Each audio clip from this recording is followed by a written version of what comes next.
The genius of the Trump cabinet is that they've all been put in charge of things and people they despise and wish to destroy. Well, that's one way to run a country.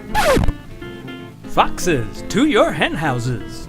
The basic principle of these doctors of disaster: first, do more harm. The collection of white and male and Christian supremacists appointed by President Privatize raises a few questions.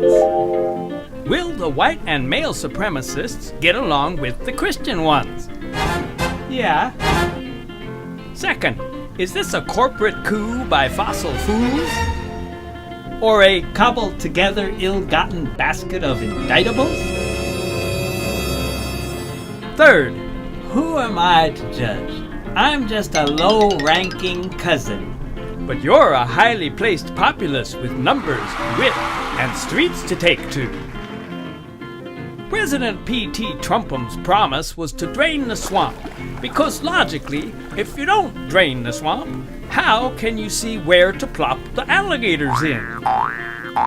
So, the cabinet came in several packages, some arriving general delivery, that is, a basket of generals.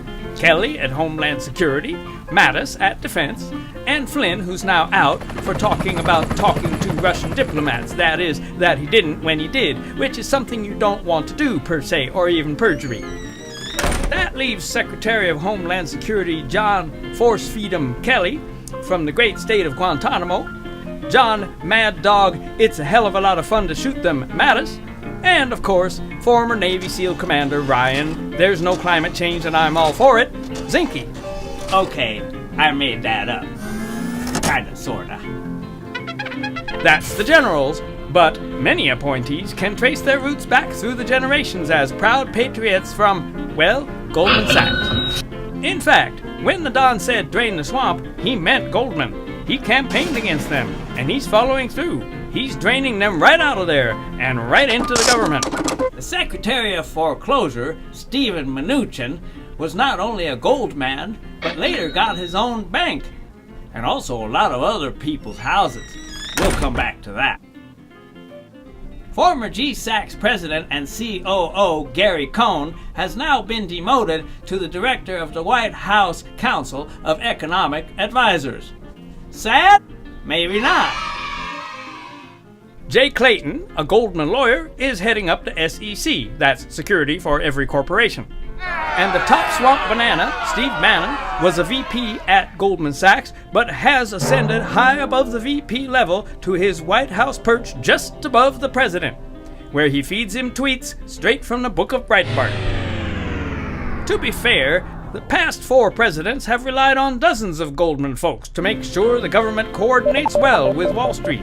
That's why it's called Government Sachs. By me. Call me old-fashioned, but I'm just not positively convinced that government should be run by people who are on record as being against the laws that they have a constitutional duty to implement. Next week, we'll take a closer look at Zinke, Perry, and Pruitt, by which I mean oil. And we'll get to Secretary of Transportation Elaine Chao, who's never ridden a bus, and Secretary of Education Betsy DeVos, who never went to a public school. However, Ben Carson did live in a house. Stay woke, folk!